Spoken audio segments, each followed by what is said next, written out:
Goodbye house bang hanap mo? Meron dito ngayon sa may Pilar Village, Las Piñas. May lot area na 134 square meters at facing east.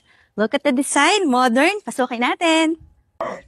Very spacious ang iyong two-vehicle carport. Let's go inside. Big living space.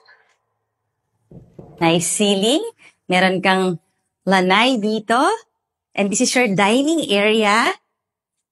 At meron ka pang ground floor bedroom na medyo maluwag. Meron siyang bathroom. Ito yon.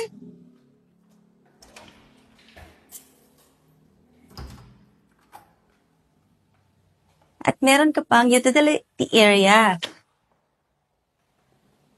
Ito na yung kitchen. Panoorin mo na lang yung full house tour nito sa YouTube channel ng Home Search Philippines para makita mo yung price and full details pati yung second floor. Bye-bye!